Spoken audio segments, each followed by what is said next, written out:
Hey guys, welcome back to Raid 101 and to our series on Buffs and Debuffs. Today we're tackling the most complex buffs and debuffs in the game. There aren't many, but they can be a handful to talk about. So let's go. This is an interesting one. Counterattack allows your champions to strike back when they're attacked, even outside their turn. This attack is always a default skill, and it deals 75% of the skill's normal damage. That might seem like not a big deal, but they'll counterattack every time they're hit as long as they have the buff up. Though, if they're attacked by a multi-hit skill, they'll only counterattack once. But if they counterattack with an AoE default skill, you can potentially nuke down an entire enemy team. So, okay, that might sound pretty simple. How did this get into the complex stuff video? Well, let's talk about all the stuff counterattack doesn't do. First, you can't counterattack an enemy counterattack. Second, when you counterattack, you can activate masteries like Giant Slayer or War Master. Third, you can't counterattack while you have a CC effect on you. Mentioned in a previous video, stuff like Stun, Freeze, or Fear can stop a champion from counterattacking, except Provoke, that is. Fourth, you can't counterattack retaliatory damage, like damage from reflect damage buffs. You also can't counterattack from damage that comes through a Protect ally buff.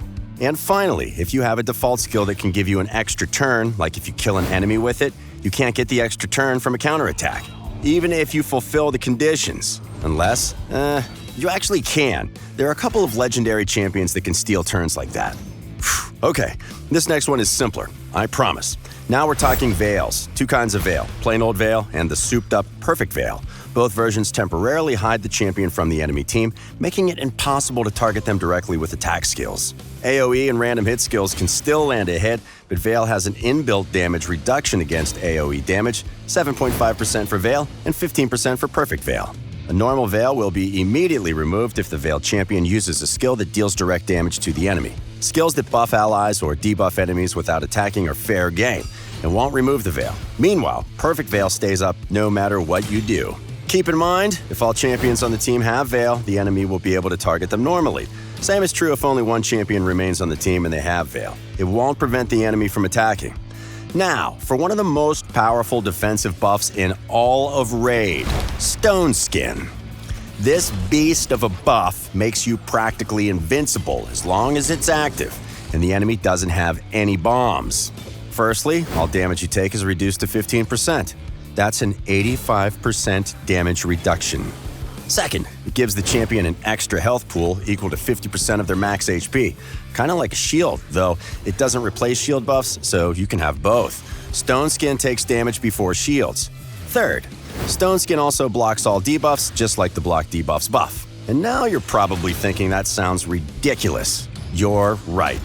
Stone Skin is a powerhouse buff, rendering you completely immune to just about everything. Except not quite everything. Bombs bypass basically all of that and are actually more devastating than before. First, bombs aren't blocked by Stone Skin. Second, instead of dealing 85% less damage, bombs deal 300% more damage for a total of 400% damage. Beyond that, the duration of Stone Skin can't be increased, not by anyone, though it can be decreased. Next up, we have a strange contestant, Hex. This debuff causes the champion to take sympathetic damage whenever their allies get hit. When the ally of a Hex champion is hit by a single target attack, the Hex champion also takes 10% of that damage. That damage is duplicated, not transferred. The original target still takes full damage. When the ally of a Hex champion is hit by an AoE attack, the Hex champion also takes 2% of that damage. Not 10%. But I mean, if it's an AoE attack, that means 2% of each ally champion, plus the Hex champion also probably got hit by the AoE. Now for the caveats. Damage dealt through the Hex ignores defense. That's nice. Hex is only transfer damage dealt by hits though, so it ignores stuff like bombs, HP burn, poison, reflect damage, and so on. Damage taken from retaliation attacks does get duplicated by Hexes though, so watch out. Most champions that can place Hex debuffs can exploit them in some way. Maybe they spread debuffs to Hexed enemies, or they attack them more times, or they steal buffs from them. Some of them apply additional debuffs, or deal more damage, or ignore defense.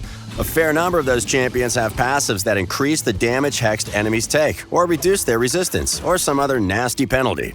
So really, Hex only seems weak. It can do just about everything in the right hands. And last of the crazy complicated debuffs, we have Petrification.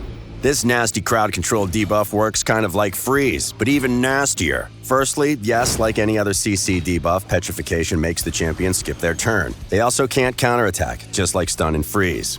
Second, much like Freeze, Petrification reduces the damage the target champion takes, this time by 60% instead of 25%. So, it actually makes them tougher than Freeze does, which sounds bad. But then thirdly, Petrification strips all buffs off the champion and blocks all new buffs. Doesn't stop debuffs though, yikes. And to make matters worse, bombs ignore the 60% damage reduction and deal an extra 300% damage on top of that for a total of 400% damage. Considering that bombs already ignore defense, this could instantly take down most champions. Alright, that wraps it up for Buffs and Debuffs. If you thought this video was useful, be sure to hit like and subscribe. We've still got a little bit further to go in this series, and you won't want to miss the next episode.